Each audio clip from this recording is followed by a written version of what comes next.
আজকে হচ্ছে বুধবার, অফিস যাব। তো এখানে খাবার দাবারগুলো গুছিয়ে নিচ্ছি। আজকে নিরামিষ, শুধু আজকে বলে না, আজকে থেকে প্রায় 13টা দিন নিরামিষ হবে। কারণ বাবার এক পিসি মারা গেছে, তার ওষুধ।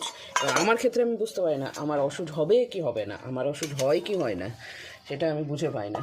তো যাই হোক, যা হবে দেখা যাবে। বাড়িতে যখন নিরামিষই খেতে হবে। আর এই যে আছে আলু ফুলকপির তরকারি। ঠান্ডা এখন অনেকটাই কমে গেছে, আর আগের মতন বলতে কি কনকনানি ঠান্ডাটা নাই, যা আছে তাই। এবার ফুলকপিগুলো একদম গলে গেছে, নাই ফুলকপি খুঁজেই পাওয়া যাচ্ছে।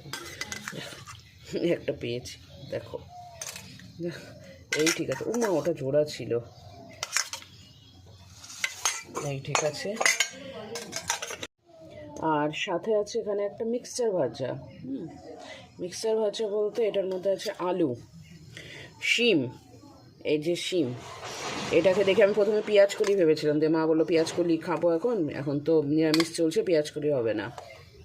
তো যাই হোক, আমার এটাকে দেখে পেঁয়াজ কলি কেন মনে হয়েছিল যেন দূর থেকে দেখে। তো আলু, শিম আর ফুলকপি এগুলো দিয়ে একবারে একটা সুন্দর ভাজা। এই ভাজাটা দিয়ে কিন্তু ভাত মেখে খেতে দারুণ লাগবে। তো চলো, টিফিন বক্স গোছানো কমপ্লিট।